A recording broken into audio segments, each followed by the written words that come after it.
Okay, so this is, wow, the opening statement from the We might have to zoom in a little Yeah, bit. I'll zoom it in, yeah. I want to read this first. So the opening statement from the House Judiciary Committee regarding the climate cartel, which GFANS, remember we talked about GFANS a couple weeks ago on the show? Mark Carney's Climate Alliance is implicated in. I think he founded it, didn't he? I can't remember exact details, but something tells me we're going to find out. This is an antitrust and collusion investigation. Every word in this statement is exactly what Carney has been making financial institutions and companies do. This is who we want running our country. So now let's jump to this. It's unbelievable, dude. It is unbelievable how much is coming out. Like you said, there's people talking about this going back to 2016 when the WEF was getting into all this stuff too, the ESG and all that. There's people talking about this one. I mean, the GFANS. This is about the GFANS, right? Yes. Okay. I'm going to play this clip. In the meantime, can you check and see if it is Carney that founded that? I mean, I should know because we founded what? The GFANS. Yeah. I should know because I swear we just did this like 2 weeks ago, but we make so much content. It's hard to keep up sometimes. But let's listen to this clip. The legendary economist and Nobel laureate Milton Friedman explained, quote, there has never in what? It's echoing. I don't know if that's the clip. I don't think it's the clip. It's not the clip, but this is how it wanted it done the last time. I mean, it seems like it's StreamYard and not us. It really does. So I'm not going to use this thing then. I'm turning off the toggle that it's wanted on for the last 3 weeks. Let's see what happens. As the legendary economist and Nobel laureate Milton Friedman explained, quote, there has never in history been a more effective machine for eliminating poverty than the free enterprise system and the free market.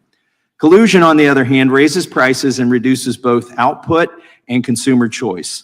Thus, antitrust law aims to protect competition and prohibit collusion.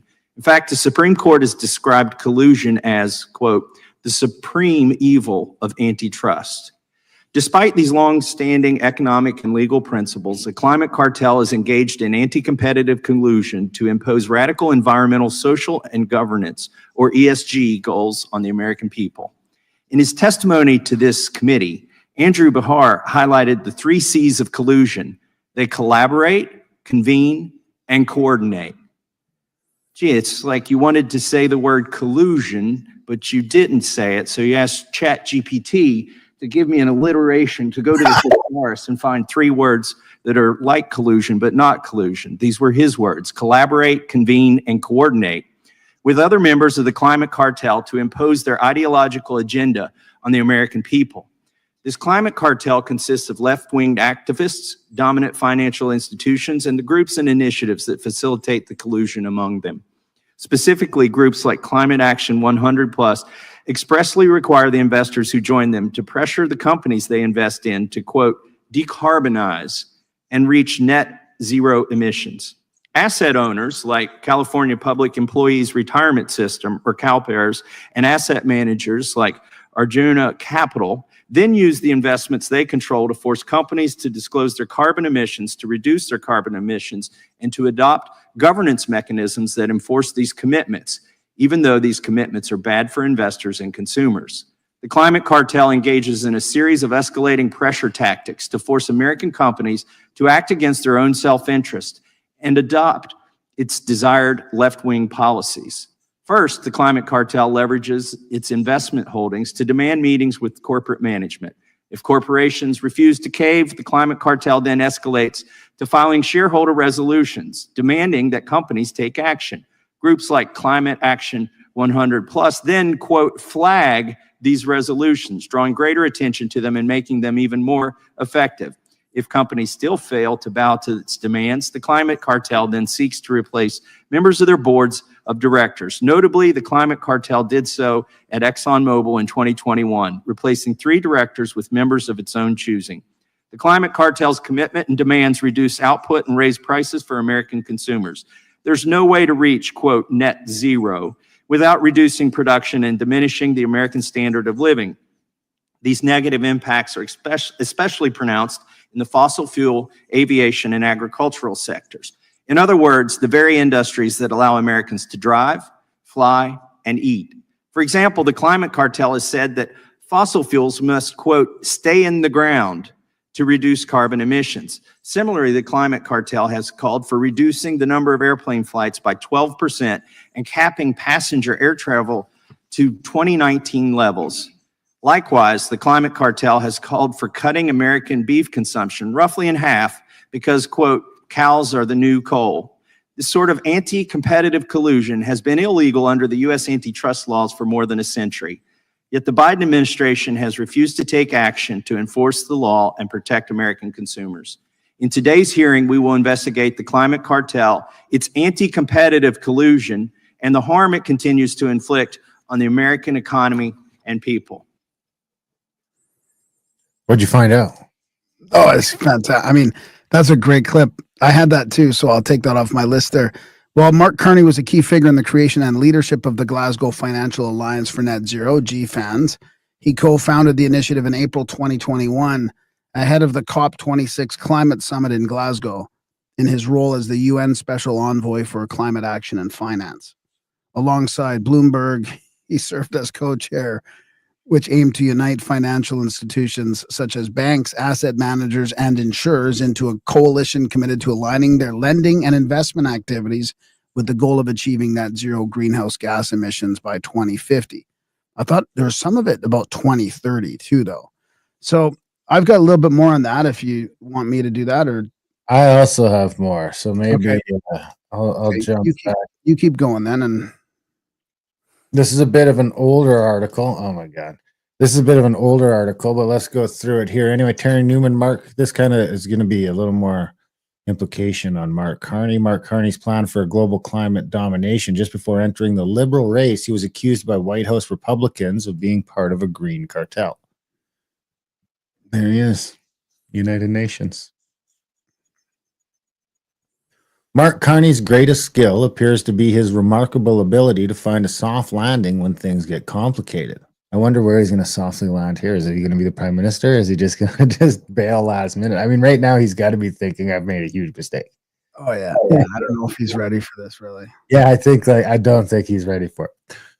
His most recent exit was on January 15th from GFANZ, an organization he founded and co-chaired, which is now being investigated by the U.S. House Judiciary Committee for allegedly violating antitrust laws by pressuring companies to adopt net zero goals.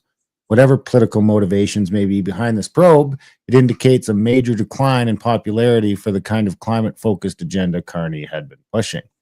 I mean, it makes you wonder if the guy didn't just because even if he doesn't become prime minister and he's still just like the leader of the Liberal Party, is it harder to get prosecuted by the US for some shit if you're like a politician in Canada? Is it more likely that you'll just get a slap on the wrist or like a talking to behind the curtain type thing? I mean, it starts to be maybe a reason to dip into this, right? It's like, that's your one shot. Oh my God, it could be protection, dude. Protection. Because that's why Biden. That's my theory on why Biden ran. They Because can't come and arrest him out of the Liberal Party of Canada. It's weird, right? It'd be weird if the U.S. started coming and arresting our politicians. Even if they're not the prime minister, it would be weird. Yeah. Probably more trouble than it's worth. That's why Biden tried to run in 2024 until he got knocked out, because it was still protection, because you really couldn't attack the whole crime family. And what did Carney do the day after his resignation from GFANZ? He officially threw his hat into the Liberal leadership race, hoping to become party leader and Prime Minister of Canada. The Glasgow Financial Alliance for Net Zero, GFANZ, was launched by Carney, who was then UN Special Envoy on Climate Action and Finance in April 2021.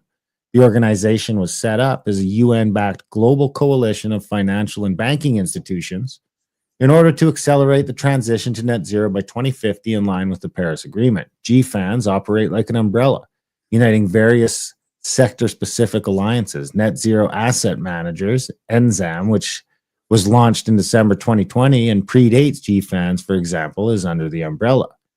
GFANZ's most recent troubles appear to have started on June 11th, 2024, when the Republican-nominated Judiciary Committee in Washington released a report titled Climate Control, Exposing the Decarbonization Collusion in Environment, Social, and Governance Investing. The report alleged that GFANZ is part of a climate cartel which colludes to decarbonize companies by leveraging negotiations with management, shareholder resolutions, and board of director votes. According to the committee, this cartel forces companies to disclose their carbon emissions, reduce their carbon emissions, and enforce their disclosure and reduction commitments by handcuffing and restricting company management. So, skip down. Some of this was repeated in the clip, of course. Then on December 20th of last year, the pressure on GFANZ increased, albeit indirectly. The same committee sent letters demanding information, communications, and documents to over 60 US-based asset managers in regards to their involvement with GFANZ. Documents related to what the committee calls GFANZ's collusive activity are to be used to inform potential legislative reforms. On December 31st, GFANZ suddenly decided it would restructure. According to environmental advocacy group Global Canopy, GFANZ was originally an umbrella group for various financial institution net zero alliances that has now shifted to a less ambitious group formed by specific financial institution executives. GFANZ's focus suddenly changed as well, shifting to direct capital towards investments in energy transition, when only recently its focus was the more aggressive goal of phasing out financing for activities that do not align with the Paris Agreement. In addition, GFANZ appears to have suddenly had a change of heart about requiring members to align with the Paris Agreement targets. Was GFANZ's restructuring and focus change related to the committee's request for information? Who can tell? Relatedly, several major U.S. banks who had been the focus of other similar investigations exited GFANZ's net zero banking alliance in December and January, including Goldman Sachs, Citi, Bank of America, Wells Fargo, and Morgan Stanley. And BlackRock apparently too. Were these precipitous exits likely a result of growing skepticism towards these banks' ESG agenda? It appears with GFANZ, Carney found himself in an uncomfortable situation, or at least a position that was quickly drained of prestige. I guess ruling Canada is a pretty okay consolation prize after the organization you founded to direct global investments towards climate experiences a mass exodus. To be fair, Carney and the Liberals have been courting each other for years. So I don't know if we need to get all right, I'll read the last two paragraphs at least. How far would his global climate ambitions go if he was indeed part of a climate cartel, as the admittedly political House committee alleges? What would happen to firms that didn't join GFANZ's various initiatives? Would they be shunned? If so, would being shunned affect which industries and projects received financial backing? I guess we'll have to wait until the House Judiciary Committee sorts through those requested communications and documents to find out. Canadians should be taking Carney's ambitions into account, as he is likely to lead the Liberals into the next election.